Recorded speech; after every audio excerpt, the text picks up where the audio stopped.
Hello दोस्तों, जय हिंद।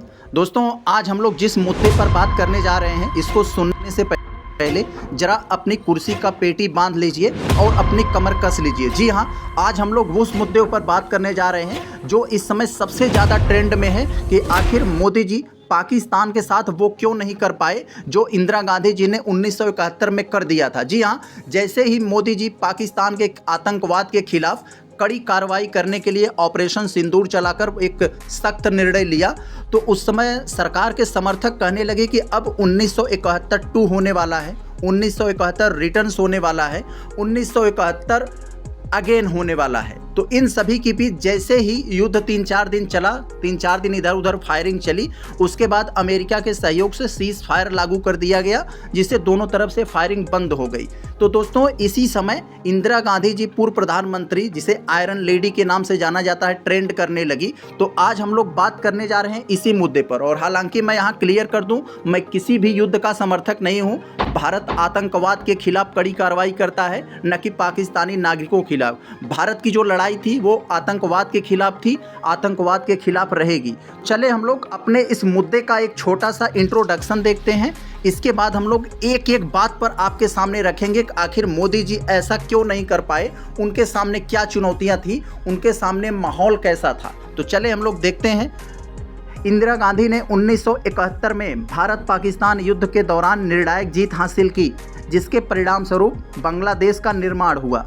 यह एक ऐतिहासिक और सैन्य दृष्टिकोण से अभूतपूर्व उपलब्धि थी, जो उस समय की भू राजनीतिक परिस्थितियां, भारत की सैन्य तैयारियां और वैश्विक समर्थन, विशेष रूप से सोवियत संघ के कारण संभव हुआ। यस, मोदी जी के कार्यकाल में पाकिस्तान के साथ संबंध तनावपूर्ण रहे, लेकिन युद्ध जैसी स्थिति से बचा गया। इसके कई कारण हैं। अब हम लोग एक एक कारण को गिनते हैं कि आखिर क्या कारण थी, मोदी जी के सामने क्या चैलेंज था, इसको देखते हैं। अब हम लोग पहले पॉइंट में देखते हैं कि बदलती वैश्विक व्यवस्था कैसी थी, जो मोदी जी के सामने चैलेंज था। 1971 में वैश्विक शक्ति संतुलन यानी शीत युद्ध भारत के पक्ष में था। आज चीन का प्रभाव, अमेरिका की नीतियां और वैश्विक आतंकवाद विरोधी माहौल जटिलताएं बढ़ाते हैं। यस, ये तो लोग दूसरा पॉइंट देखते हैं, परमाणु हथियार कैसा चैलेंज है मोदी जी के सामने। भारत और पाकिस्तान दोनों के पास परमाणु हथियार हैं, जिसके कारण पूर्ण युद्ध का जोखिम बहुत अधिक है। यह 1971 की स्थिति से बहुत अलग है। यस, अब हम लोग इस तीसरे पॉइंट को देखते हैं कि आखिर ये कैसा चैलेंज है, आर्थिक और कूटनीतिक प्राथमिकताएं। मोदी सरकार ने भारत की आर्थिक प्रगति और वैश्विक छवि पर जोर दिया।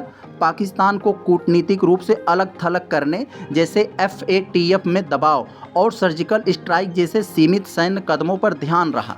यस, अब हम लोग इस चौथे पॉइंट को देखते हैं, आंतरिक और बाहरी दबाव कैसा है मोदी जी के सामने, ये कैसा चैलेंज है। 1971 में भारत की एकजुटता और इंदिरा गांधी की मजबूत नेतृत्व शैली ने तेज निर्णय लेने में मदद की। आज आंतरिक राजनीतिक, मीडिया और अंतर्राष्ट्रीय दबाव सरकार के विकल्पों को सीमित करते हैं। बहुत बढ़िया।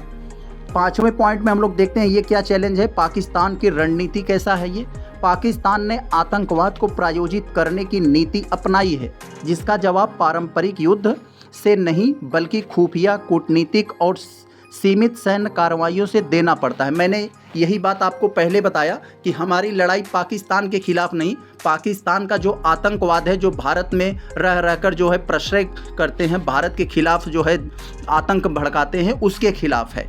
जो कुछ पॉइंट्स देखा मोदी जी के सामने क्या चैलेंज थे, जो इंदिरा गांधी जैसा 1971 टू वाला जो है प्रोग्राम नहीं हो पाया, जिसको बलूचिस्तान निकालने की एक जो योजना बनाई जा रही थी, वो नहीं हो पाया।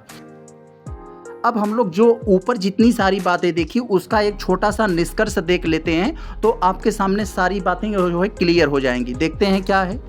संक्षेप में कहें तो इंदिरा गांधी की उपलब्धि उस समय की अनुकूल परिस्थितियां और युद्ध की स्पष्ट रणनीति का नतीजा था। मोदी जी के सामने अलग चुनौतियां हैं, जहां युद्ध से ज़्यादा कूटनीतिक और रणनीतिक संयम की ज़रूरत है।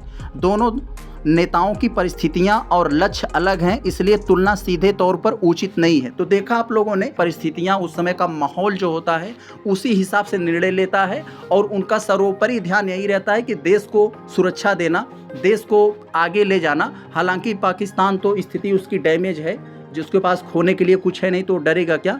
तो फिलहाल हम लोगों को उसके नहीं बल्कि हम लोगों को ये ध्यान देना होगा कि किस तरह से आतंकवाद को खात्मा किया जाए, अपनी आंतरिक जो है सीमाओं को किस तरीके से सुरक्षित किया जाए, किस तरीके से आतंकवादी आते हैं और घटनाओं को अंजाम दे के चले जाते हैं, हम उनको उस पर रोक कैसे लगानी है, अपने सुरक्षा तंत्र को कैसे मजबूत करना है, हमें ये सब ध्यान देना है। तो चले हम लोग मिलते हैं नेक्स्ट मुद्दे के साथ।